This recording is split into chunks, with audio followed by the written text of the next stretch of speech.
এতদিনে তপস্যার ফল পেল ইরান এবার হাতে পেয়ে গেল 6টি পরমাণু বোমা। আর এই খবর প্রকাশ্যে আসতেই ঘুম উড়ল আমেরিকার। ইসরায়েলও রয়েছে আতঙ্কে। এবার ইরানকে আটকানো মুশকিল। ইরান দিয়ে দিল চরম হুঁশিয়ারি। জানেন সবার প্রথমে কাকে টার্গেট করছে ইরান? দেখুন, ইরানের পরিকল্পনার সামনে আসতেই কি অবস্থা হলো আমেরিকা ইসরায়েলের। বিশ্ব রাজনীতিতে ইরানের পারমাণবিক কর্মসূচি একটি বহুল আলোচিত এবং বিতর্কিত ইস্যু।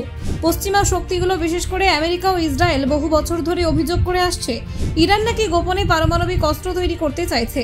কিন্তু জাতিসংঘের পরমাণু পর্যবেক্ষক সংস্থা বা আমেরিকার নিজস্ব গোয়েন্দা সংস্থাগুলো আজ পর্যন্ত এমন কোনো প্রমাণ দেখাতে পারেনি যা এই দাবিকে প্রতিষ্ঠিত করে। অপরদিকে ইরান শুরু থেকেই বলে আসছে যে তাদের পারমাণবিক কর্মসূচি সম্পূর্ণরূপে শান্তিপূর্ণ এবং বেসামরিক উদ্দেশ্যে পরিচালিত। কিন্তু ইরান কি এবার সত্যিই পরমাণু বোমা তৈরি করতে চলেছে? তেহরান 90% ইউরেনিয়াম ব্লিটজের হুমকি দিয়েছে যদি পশ্চিম বিশ্ব স্যাংশন ফিরিয়ে আনার জন্য চাপ দেয়। ইরান হুমকি দিয়েছে যে তারা ইউরেনিয়াম সমৃদ্ধি 90% অস্ত্র গ্রেডে বাড়াবে এবং নিউক্লিয়ার নন প্রলিফারেশন ট্রিটি থেকে বেরিয়ে যাবে। প্রশ্ন হলো, যদি ইরান সত্যি পারমাণবিক অস্ত্র বানাতে চাইতো তাহলে গত 2 দশকে তা তৈরি করেনি কেন? আর যদি তা নাই চায় তাহলে উচ্চমাত্রায় ইউরেনিয়াম সমৃদ্ধকরণ চালিয়ে যাচ্ছে কেন? এই প্রশ্নগুলোর উত্তর পেতে হলে ইরানের ধর্মীয় অবস্থান, কৌশলগত চিন্তা, রাজনৈতিক বাস্তবতা এবং আন্তর্জাতিক রাজনীতির দ্বিচারিতা একত্রে বিশ্লেষণ করতে হবে। 2003 সালে ইরানের সর্বোচ্চ নেতা আয়াতুল্লাহ আলী খামেনি একটি ঐতিহাসিক ফতোয়া জারি করেন। সেখানে স্পষ্টভাবে বলা হয়, পারমাণবিক অস্ত্র তৈরি, মজুত কিংবা ব্যবহার ইসলামী শরীয়তের দৃষ্টিতে সম্পূর্ণ হারাম। এই ধর্মীয় সিদ্ধান্তটি শুধু ধর্মীয় নয়, বরং একটি নৈতিক অবস্থানও, যেখানে নিরীহ মানুষের হত্যাকে ইসলামে কঠোরভাবে নিষিদ্ধ করা হয়েছে। ইরান মনে করে পারমাণবিক অস্ত্র ব্যবহার শুধু মানবতার বিরুদ্ধে নয়, পরিবেশ ও ভবিষ্যৎ প্রজন্মের বিরুদ্ধে চরম অন্যায়।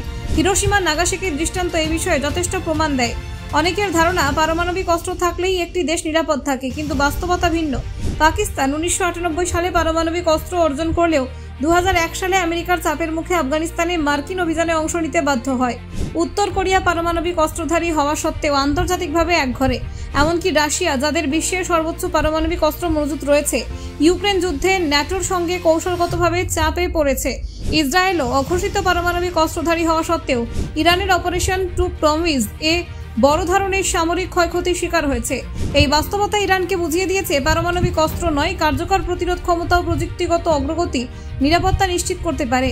তাই তারা শক্তিশালী ব্যালিস্টিক ক্ষেপণাস্ত্র, চালকবিহীন বিমান বা ড্রোন এবং কৌশলগত অস্ত্র নির্মাণে জোর দিয়েছে। যদিও ইরান 6টি পারমাণবিক বোমা তৈরির পর্যায়ে পৌঁছে গেছে, এমন দাবি করেছে আন্তর্জাতিক আণবিক শক্তি সংস্থা।